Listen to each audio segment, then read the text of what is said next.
Hello everyone and welcome back to Nate the Hoof Guy. Today's video we are going to be treating a cow who's heavily favoring her left front foot. And I'm going to take and show you a little bit of footage from a nasty storm that rolled through when I was trimming on this day. But first, let's get to this cow with the sore foot. As you can see here, she's not putting any weight on that left front foot. So let's get to work on this and see if we can make it all better.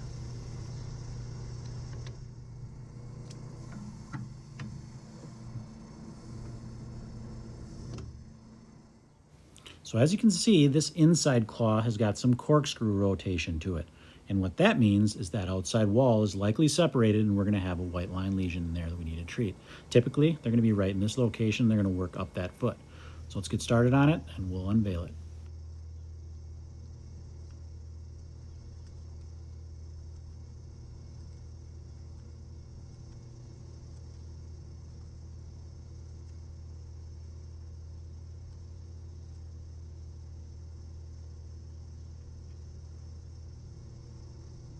So what's happening here is the reason that this abscess is formed is because this foot has got some corkscrew to it.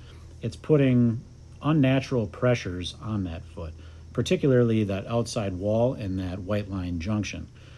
The wall has got some curvature to it. I did a video on this about a month ago, but that's got some curvature to it. So what happens is instead of that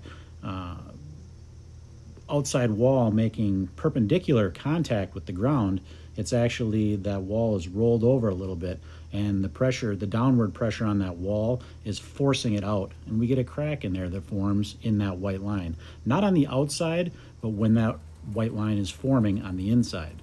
So over time what we get is a crack that continues to form with each layer of new horn that's produced because of those pressures, and eventually that crack makes it to the outside and we have bacteria is able to enter and infect that foot. When I'm talking about curvature of that wall, I'm not talking about the natural curvature, and this next demonstration should illustrate it better. I'm going to use this block to represent the sole and this business card to represent the outside wall. Now obviously they're not to scale, but you get the picture. When we have natural pressures coming down, vertical pressures, that junction is tight. But when we put horizontal pressure on that wall, we get a gap form there. That pressure causes that crack inside the foot to form. And over time, that crack will eventually lead to the outside. And when it does, bacteria is able to enter that, and that's when we have these abscesses form. What we have to do now is remove all of the loose horn that's created because of this lesion underneath here. If we don't do that, the corium won't heal and it won't begin to produce new hoof and heal this foot up. It may seem antithetical to have to remove a bunch of hoof to make new hoof grow, but that's exactly what we need to do. That corium is infected right now. We need to get that healed before it can produce new horn again.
So when I talk about removing loose horn, for me the priority is to remove it all right around the initial lesion site itself. And it's pretty obvious to see with this foot exactly where that lesion is.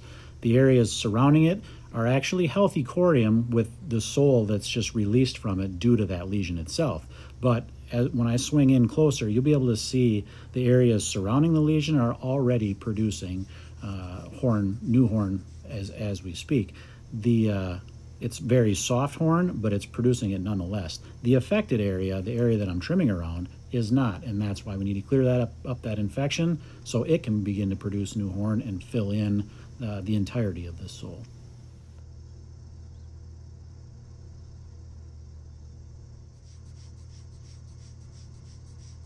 Because the inside claw on a cow is the primary weight-bearing claw, I need to get the weight off of that, and that's why I apply that rubber block to the other claw.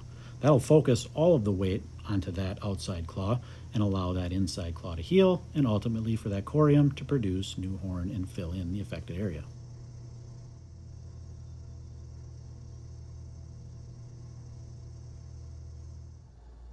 As we zoom in here, you can see the lesion itself, and you can see all around it the new soft horn that's beginning to form. That's a good sign. That's exactly what we want to happen. We don't have to worry about taking that away. It's nice and soft, and that's the part of the healing process.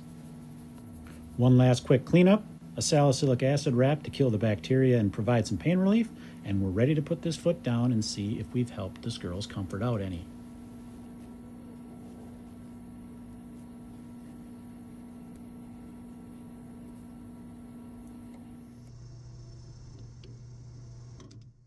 Remember at the beginning of the video where she didn't want to put any weight on that foot? Now, after treatment, she's standing on it beautifully, exactly how she's supposed to. And that gives me an endorphin rush. As you watch her walk away, if you're wondering why is it so sloppy and wet and messy, that's because we had a nasty storm blow in while I was trimming that day, and that's how I'm going to leave you guys for this video. Thanks for watching, guys. Watch this footage, and we will see you all on the next one.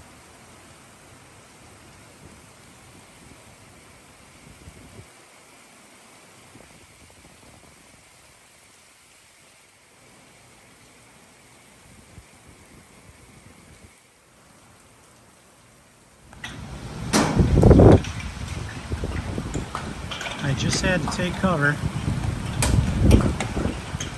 because we got some big stuff starting to fall. You can hear it hitting the top of this shed. I moved my truck in here.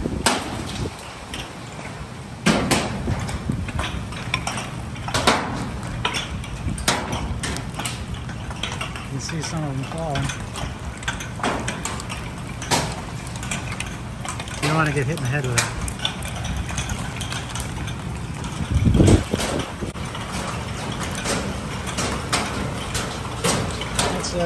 What size of a golf ball?